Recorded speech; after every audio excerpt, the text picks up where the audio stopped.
Hello everyone, welcome back to my channel that is English feel. Friends, आज का जो video है वो काफ़ी इंपॉर्टेंट भी है और by the end of the video आपकी काफ़ी हेल्प होगी और आप इस चीज़ से एकदम श्योर हो सकेंगे कि यूपी टीजीटी पीजीटी और केवीएस ये जो दोनों वैकेंसीज क्लैश हो रही हैं और जो बहुत सारे क्वेश्चंस माइंड में चल रहे हैं और आपके द्वारा पूछे भी गए हैं मुझसे, तो वो चीज़ें आज मैं क्लियर करना चाहूँगी। एंड आई होप कि मैं आपकी अच्छे से अच्छी हेल्प कर सकूँ और एक सही सलाह आपको दे सकूँ। तो देखिए, यूपी टीजीटी पीजीटी की तैयारी कर रहे थे, अब केवीएस की कर सकते हैं? ये क्वेश्चन बहुत ज़्यादा आ रहा है।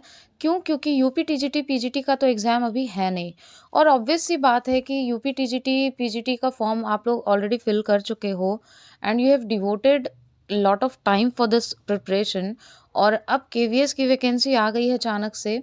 तो ये चीज़ें हैं दिमाग में कि इसको फिल करें या ना करें। तो देखिए, सबसे पहली बात तो मैं यही बोलूँगी कि ये डिसीजन पूरी तरीके से आपका ही है। लेकिन at the point of time ये चीज़ होती है कि हम सभी को एक गाइडेंस की ज़रूरत होती है, किसी न किसी से डिस्कशन की ज़रूरत होती है जिससे कि हमारे माइंड में जो पॉइंट्स घूम रहे हैं, उनको हम प्लेस कर सकें, राइट? तो देखिए, मैं यहाँ पे ये बोलना चाहूँगी कि लक्ष्य आपका एक ही होना चाहिए। ये बात मैंने आपको पहले भी बोली, इससे रिलेटेड एक वीडियो बनाया था मैंने कि आपका क्योंकि अभी ये डेट बढ़ी है केवीएस के फॉर्म फिल करने की, तो ये क्वेश्चन बार-बार आ रहा है। तो लक्ष्य जो है आपका, वो आपने पहले से डिसाइड कर रखा होगा। आपने कुछ सोच के ही टीजीटी का भी फॉर्म डाला, कुछ सोच के ही अब आप सोच रहे हो केवीएस का डाल दें। रीज़न सिंपल सा है कि यूपी टीजीटी पीजीटी की जो वैकेंसी है, उसको आने में अभी टाइम लग रहा है। वैकेंसी नहीं, सॉरी, एग्ज़ाम उसका होने में अभी टाइम लग रहा है। तो देखिए, मेरा मानना ये है कि सेलेक्ट वो होता है जो किसी भी एग्ज़ाम के लिए एकदम डेडिकेशन से लगा रहता है और वो उसको एकदम पता रहता है कि मेरा यही टारगेट है and I have to beat this, ठीक है? अटेम्प्ट नहीं करना है, मुझे ये क्रैक करना है। और कोई भी कॉम्पिटिशन हो, कोई किसी भी तरीके का एग्ज़ाम हो, वो एग्ज़ाम 1 से 2 दिन की तैयारी, 1 से 2 दिन तैयारी इज़ जस्ट एन एग्ज़ाम्पल, मतलब कि आधी अधूरी तैयारी में नहीं निकलता। आपको अपना 100% देना होता है, सिलेबस 100% कवर करना होता है। आफ्टर दैट काफ़ी सारी चीज़ें होती हैं जो कि इम्पॉर्टेंट होती है to crack any government exam. उसके पेपर को अच्छे से एनालाइज़ करना होता है, ऑब्ज़र्वेशन आपकी बहुत अच्छी होनी चाहिए और जहाँ ज़रूरत है वहाँ पे आपको डीप में भी पढ़ना होता है। जो एग्ज़ामिनर की डिमांड है वो एरिया आपको पता होना चाहिए, वरना पढ़ने को तो आप कितना भी पढ़ लो, बुक्स भरी पड़ी हैं। सेम गोज़ टू टीजीटी और सेम गोज़ टू केवीएस। तो दोनों में ही एक ही बात है, कोई एग्ज़ाम ऐसा नहीं है, सबकी आपको पूरी तरीके से जानकारी होनी चाहिए, तभी आप क्रैक कर सकते हो। ये क्वेश्चन आता है ना, तैयारी तो हमने भी की थी, तो भी इसमें हमारा नहीं हुआ, फिर हम कोई ना कोई एक्सक्यूज़ेज़ ढूँढते हैं और नेचुरली हमें मिल ही जाएगा। जब हमारा नहीं होगा, तो कुछ ना कुछ चीज़ें सामने आ ही जाएगी। अब वो चाहे हमारे फ़ॉल्ट्स हो, चाहे सामने के हों, लेकिन हम ठीक राह फोड़ ही देते हैं, रियलिटी है ये। ठीक है? लेकिन ऐसा नहीं है, जिन लोगों का क्रैक होता है, वो कैसे होता है?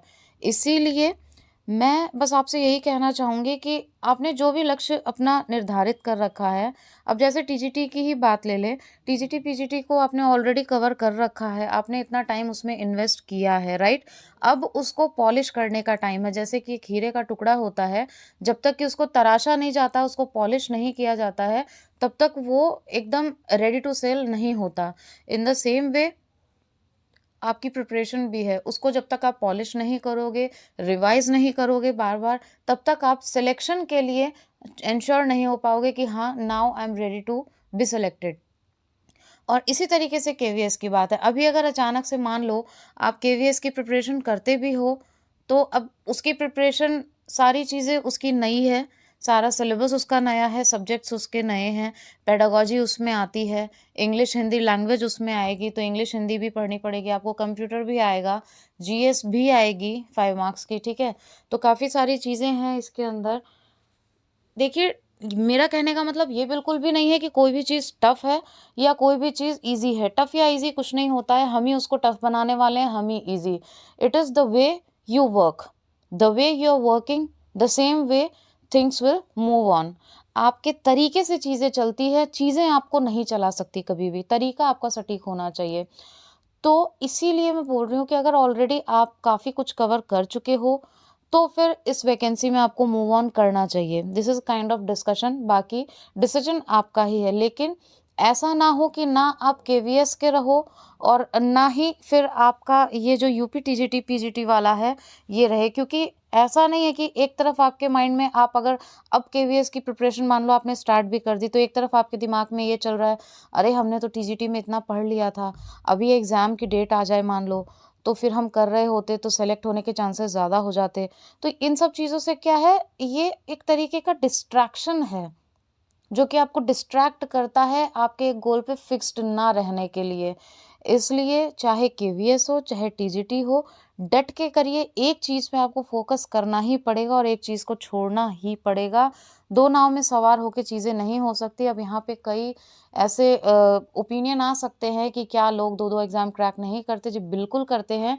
Depends on your situation, depends how much you have covered the topic, how proficient you are in the topic, आप केवीएस के बारे में जानते कितना हो, आप उससे रिगार्डिंग कितनी आपकी प्रिपरेशन है, सारी चीज़ें देखो इस पे डिपेंड करती है।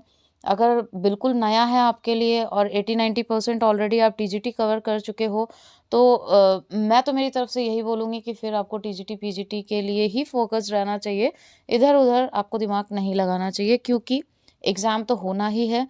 फॉर्म ऑलरेडी आपने फिल कर दिया है, तो ऐसा बिल्कुल भी नहीं है कि एग्ज़ाम नहीं होगा। बस ये है कि जब एग्ज़ाम हो, तो आपकी टेंडेंसी वही हो कि मुझे ये क्रैक करना है, ना कि अटेम्प्ट करना है। कोई इफ़ बट उसमें रह ही ना जाए। ठीक है? तो मेरा बस आपको बताने का थोड़ा यही था कि आपकी कुछ हेल्प हो सके, आप कैलकुलेट कर पाओ कि व्हाट यू शुड डू और क्या आपको नहीं करना चाहिए, जो कि बहुत ही ज़रूरी है। ऐसा नहीं होता कि आज ये फॉर्म आ गया तो हमने ये भी डाल दिया, कल दूसरा कोई फॉर्म आ गया वो भी डाल दिया, फिर महाराष्ट्र का भी डाल दिया, हाँ, सारे फॉर्म हमने डाल दिए और गोल हमारा फिक्स्ड है ही नहीं। तो गोल फिक्स रहना बहुत ज़रूरी है, तभी आप किसी चीज़ को अच्छे से कवर कर पाओगे। और फिर से मैं ये बात बोल रही हूँ कि हर एग्ज़ाम की डिमांड है कि आपकी तैयारी अच्छे से अच्छी हो। आप ऊपर-ऊपर से तैयारी करके सोचो कि एग्ज़ाम क्रैक कर लोगे, तो 1-2 नंबर का गेम देखते हो आप कितने लोगों के साथ कितने सालों तक चलता रहता है कि 1-2 नंबर से ही पीछे रह गए। अब फेल्योर वाला कभी ये नहीं पूछता कि कितने नंबर से फेल हुए, फेल होता है, और पास होने वाले के लिए कभी ये नहीं पूछा जाता कि आप कितने नंबर से पास हुए, वो पास होता है। तो गेम है स्ट्रैटेजी का, गेम है पढ़ाई का, और इसका सबसे सटीक आकलन कोई दूसरा नहीं कर सकता, इवन मैं खुद भी नहीं कर सकती। वो आप खुद हो।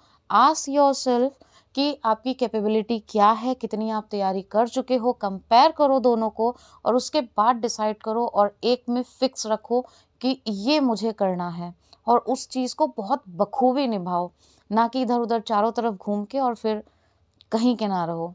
ठीक है? कोई भी रिज़ल्ट हाथ में ना निकले।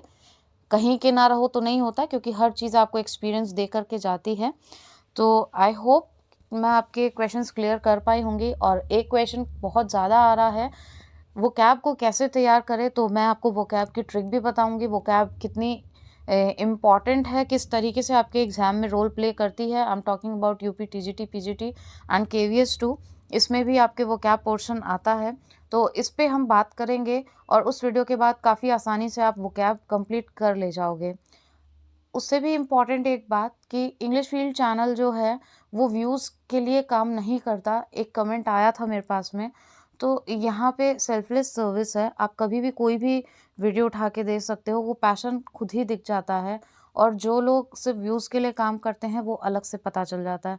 तो प्लीज़ सिर्फ ये बोल के चले जाना कि अरे सारी कहानी व्यूज़ की है, तो हर चैनल व्यूज़ के लिए काम नहीं करता। ठीक है? Thank you so much for watching and giving your precious time. If you have any of the question then please to comment in comment box.